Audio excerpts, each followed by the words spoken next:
I'm in Scotland, headed to the Isle of Bute in the Firth of Clyde, which is one of the largest areas of sheltered deep water in the British Isles. Accessible from the mainland only by ferry, I knew I was in for something special.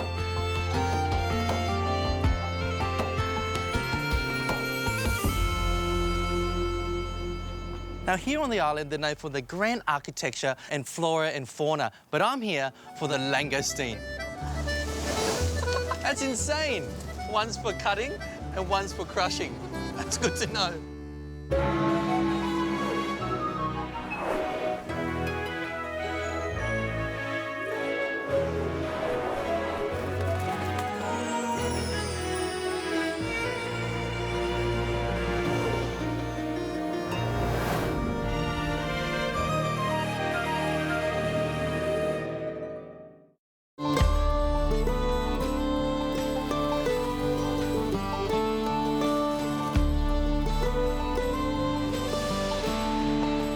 The Isle of Bute is only 24 kilometres long and 6 kilometres wide.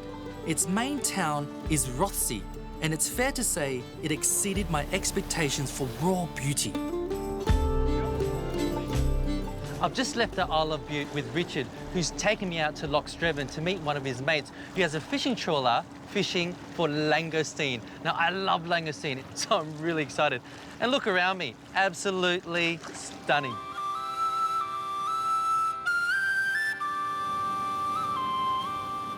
Langoustine, or scampi as we know it, is regarded as Scotland's most important and tastiest seafood and is mainly exported to the Mediterranean and Europe. With the depletion of fish due to years of overfishing, the large number of langoustine in these waters is a welcome sight for local fishermen. Only 4 small trawlers are licensed to operate near the coast. Hey, mate, can I come over and pick up some langoustine? Yeah? Great, thanks. Look at that. Ah, watch them all come down now. I'm really looking forward to getting my hands on these fresh crustaceans. Beautiful looking things. I think their claws are longer than the body at some stages. Yeah. One's for cutting and one's for crushing. One's for cutting and one's for crushing. That's good to know. It's time for Johnny to bring in his next catch from a seabed depth of around 30 metres. Whoa! That's insane! You got a lot there, Johnny. Any bycatch is quickly sorted and returned to the water to live another day. Oops, unless a seagull gets it first. Get these away for your dinner. Johnny handpicks the live ones and sorts them into tubes according to their size. They're then placed in seawater, ready for export. Thanks, Johnny, you're a champion. Thanks, mate. See you soon, huh? It was actually such a fantastic experience going out there and seeing how it's all done. You know, the trawlers bringing in all that fresh, live langoustine and seeing how they sort it all. What I found really funny was asking Johnny how would he cook them. His answer? Ketchup. Well, that actually inspired me to do a tomato recipe with these langoustines. I'm going to start by making the tomato sauce. I add a couple of tablespoons of vegetable oil to my hot wok, followed by some garlic and Asian shallots. While that's cooking, I chop some fresh vine ripened tomatoes and toss them into the wok and let them break down. Now, whilst that's happening, I'm just going to show you these langoustines. These are actually raw, same colour as cooked, but they're raw. I'm just going to show you how to devein a langoustine. So you grab this little middle part here at the end and just twist to the left, twist it to the right, and just guide the vein. There you go. Seagulls can have that. I'm going to grab my really fancy scissors here, cut the legs off. Simple as that. I'm going to put a bit of water. You can use fish stockers if you like, but a bit of water, around 170 ml. Next, it's time to season the sauce with some tomato paste, chili flakes, fish sauce, and some sugar. And let it reduce down. I'm gonna put these aside. That over here. Got my little pan over there. Add a bit of vegetable oil, some diced garlic, some Asian shallots, then add the langoustines. Now I'm just gonna take some of this local whiskey, because Scotland is known for the whiskey and the langoustine. Now the wind's picking up. I just want to flambe that, you see that? Just get all that smoky, kind of oaky flavour from the whiskey. The alcohol is going to burn out, but it's going to flavour the langoustine. Now I'm going to return my tomato sauce into the pan and reduce it down slightly. I'm going to finish this with a bit of black pepper, and I just want to simmer that for another couple of minutes, and that's fantastic. Oh, Jesus! I love Bute. Now has a new wok. Jeez. I'm going to simmer that for a little bit longer, have a bit of a taste. Oh, that's lovely. That is good. I'm going to leave that for a few more minutes while I go get my wok. Oh, nice.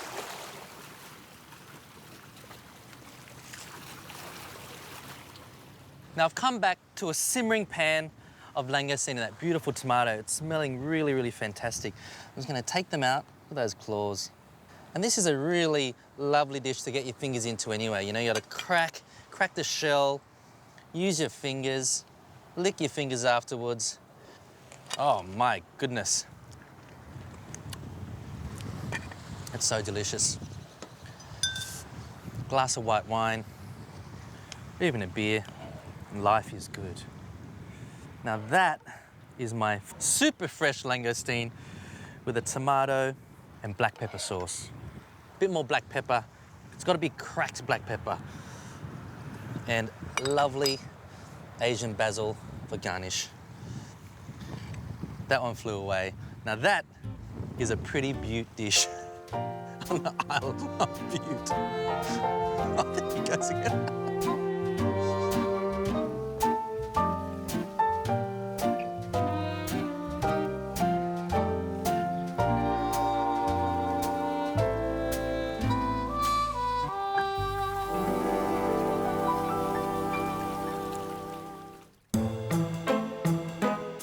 Seaweed, it's everywhere.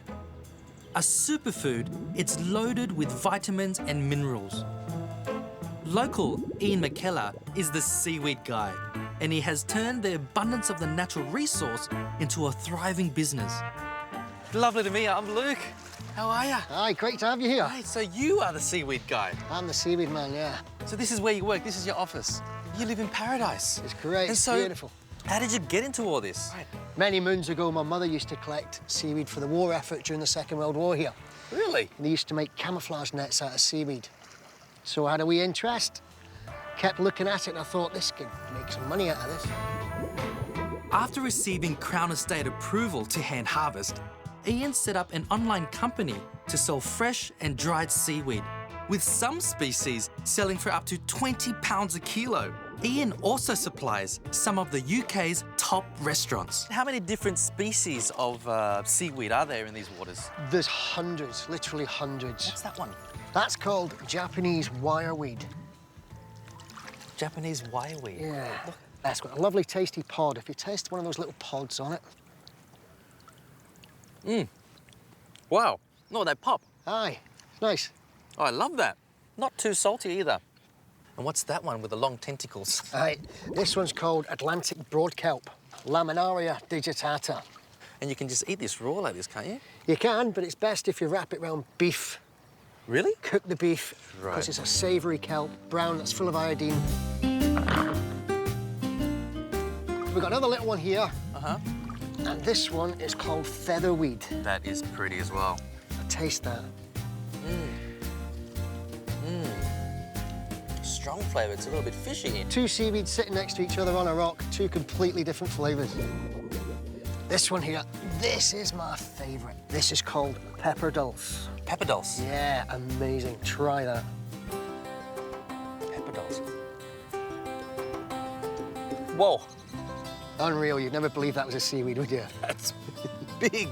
big flavour.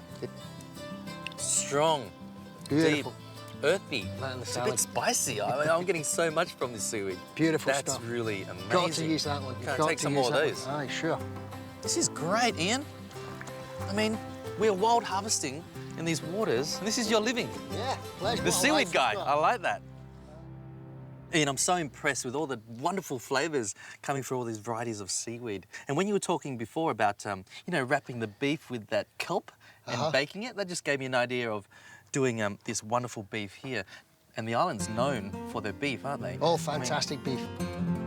Grazing in these hills since the 6th century, Highland cattle are one of Scotland's oldest and most distinctive breeds, with both adult males and females having sweeping horns.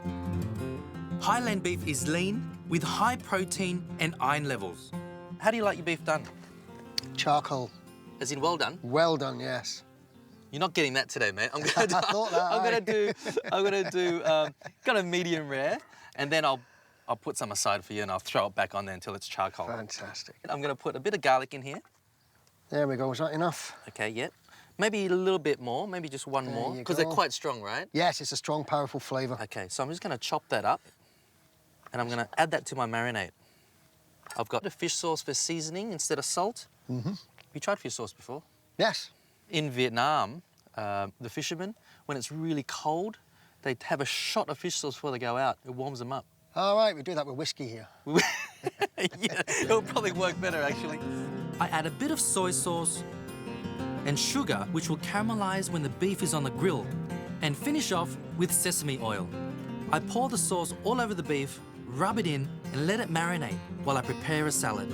Now, you brought me back this wonderful seaweed. What's that one? Look at the... That's dulse, purple dulse. You dry it and then you stick it in a dark cupboard for a few weeks and it cures. That's why it goes is deep purple. amazing. Now, I've got that wonderful seaweed in there with some glass noodles, because I think the texture of seaweed in glass noodles is quite similar. I'm just going to chop some fresh green herbs in there, you know, mint, basil, whatever you've got. Can you pick me out of the, you know, that lovely salty, fishy, right. red, purpley colour? Featherweed, it was called. Featherweed. The flavour in that is unbelievable. You don't need too much, do you? It seems to be the smaller the seaweed, the more powerful the flavours. Right. I really like this Japanese seaweed you were talking about. Japanese wireweed. And can I actually eat the weed itself? Of course, Yeah. yeah. Aye. Or sargassum mitchicum. Are you making these names up, or are they the real names? I am actually, but nobody's any the wiser, so I can do that. And that goes in. Oh, that's looking good. There we go. So I think I'm ready to throw this beef on. This looks lovely. Gorgeous. Okay. A bit of beef. Don't fall over. There we go. Beautiful.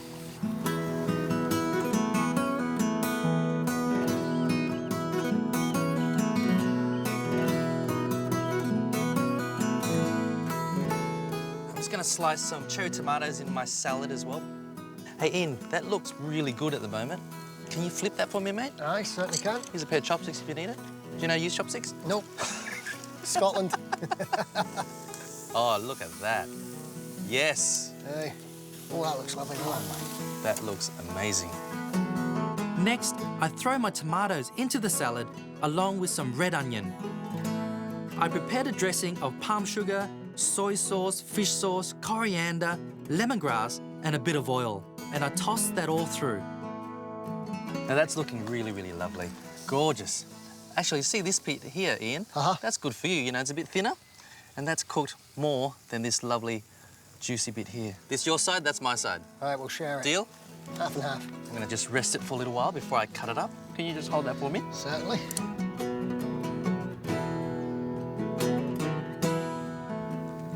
Yes.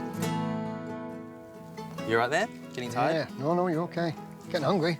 Can hardly wait to get stuck into this, Ian. Look at that. And I've got your lovely wild watercress you picked for me this morning there. Lovely, yes. Now, I am sure you're going to enjoy my char-grilled beef with a glass noodle and seaweed salad for the seaweed guy. Well, look, I've got a pal of mine introduced. His name's Ross. Yeah. Oh, sorry, it's like a bagpiper. Great.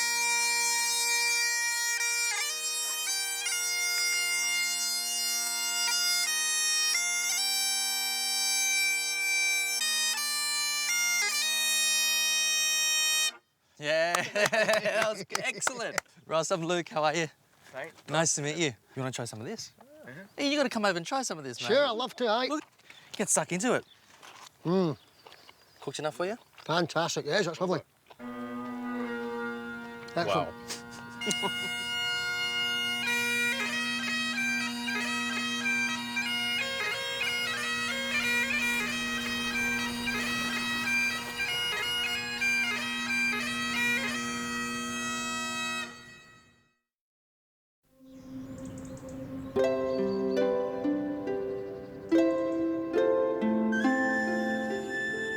Just a 10-minute drive from Rothsey, you arrive to one of the greatest homes in the world, Mount Stewart, built by the third Marquess of Bute. It really is an architectural masterpiece. Construction started in 1879 and it took 21 years to complete. Rare Italian and Sicilian marble soar almost 25 metres to the celestial ceiling. A house of innovation, it's believed to be the first in Scotland to have an indoor heated swimming pool, central heating, telephone system and an electric lift, all remarkably still in use today.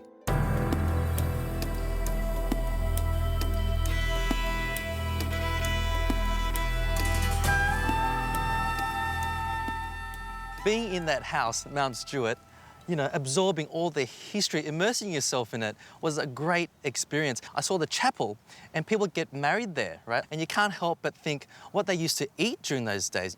Now, talking to the local Scottish people, Cranachan came up. It's a very traditional Scottish dessert, very simple, of just double cream, raspberries or strawberries or blueberries. I'm gonna whip that up. And of course, being a traditional, authentic Scottish dessert, it's got to have whiskey. So I've got some whiskey in here. I'm going to pour into a mixing bowl, probably just 30 mils or so. Seems like every dish in Scotland has whiskey in it, but why not? They have such amazing oaky, smoky whiskies. Really, really lovely and really fine.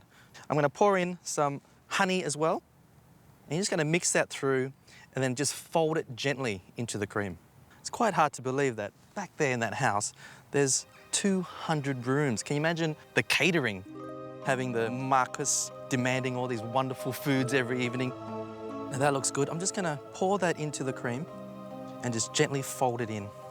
All right, now what I've also done is I've toasted some oats. Now, traditionally, how would they serve this? They would have the cream on one side, the raspberries in the middle, the oats already toasted, and they'll put a ring in the oats there, and they, you know, help themselves and make their own little dessert in the glass.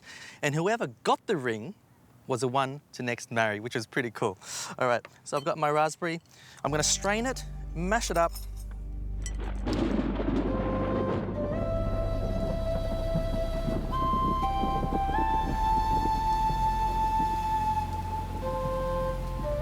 While the rain takes hold, you can feel the incredibly rich history